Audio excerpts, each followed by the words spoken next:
So it's hard to like focus in on you see the empathy, 24 states the empathy, introduced or enacted at least 70 bills to curtail Jim Crow laws, and guess what? time of Civil War again, Directed at people. versus xenophobe, We got Jim Crow sneaking back in Armenia. or xenophobe, Notes, very energetic. oppressive, 1,000 to 1. You're like, you know what I'm saying? Like, wow, damn, it's got to be all that. Damn, is that labor percentage really that? Sure, it's not that lopsided. You know what I mean? You know what I mean? Talking in Sam's language. So I'm not going to say anything about the Democratic nomination, but it doesn't seem to be a fair idea to say there's a close. I mean, you know, to me, I don't really see a nomination. I see one nomination that like comes in a close second. I mean, I can say that, to be fair, but that's in 2020. That's just my idea. But at the same time, it's like I want to be represented as a legit renter. So I mean, you know, I don't really see. I can't see somebody like Elizabeth Warren talking about $1 billion budget to $1. I don't really know, you know what I'm saying, as far as like, war times and stuff like that, and executive order, and the confusion of Kamala Harris. I'm not saying confusion, but let's just say, politics is, is a, what do you call it, is a very, cross-sectional ethical guideline to have to go by.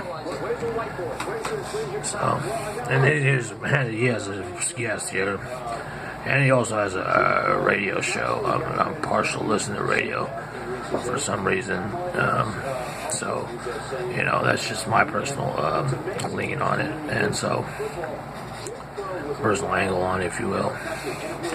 So with that, Karl Rove here. I mean, is this Karl Rove? This guy's like high profile or something like that.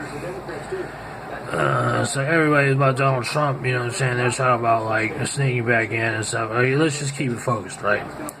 And say, you know what I'm saying? So like Joe Biden. I mean, why don't they start talking about like vice president candidates and stuff like that? I mean, if they're talking about like vice president, and who else is there in their like so-called cabinets and stuff like that. But it's like what are we in like in the second quarter of 2019? So we're a third through the quarter, fourth or whatever, 2/4 through the quarter, through the year. Whereas, and see, this is where I'm getting confused again. Like 4 years and a leap year, a whole leap year of 2020. And it's like, are you talking about January and stuff like that, or November of 2020? That's like, man, that's 2 years away, man. That's too far away. And to be honest with you, that kind of catches me off guard because, I have to do the mathematics, and you start talking inaugurations, and you start talking personal things. And you know what? Forget that. Forget what I'm talking about. Forget the tangent that I'm talking about. You're talking about 3 candidates here. You're talking about Biden, you're talking about Kamala Harris, and you're talking about Elizabeth Warren. And that's it. This is what you're talking about, right?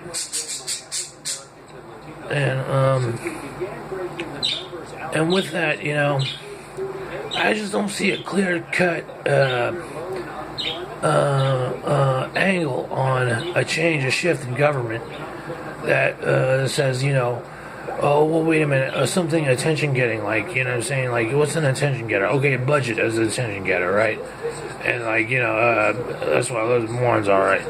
But what is the Kamala as an attention getter? I don't really, yeah. And so, and everybody else, every other candidate too, that's just putting their hat in and be like, I'm running for president, Buttigieg, all these people, like, you know what I'm saying, Beto O'Rourke, you know what I mean, who are vilified, who are as candidates, you know what I mean, just maybe not have like such the profile in Congress as say Joe Biden does or something like that. So I would, to be honest with you, Buttigieg and Beto O'Rourke probably have my attention more than anybody else in the Democratic Party.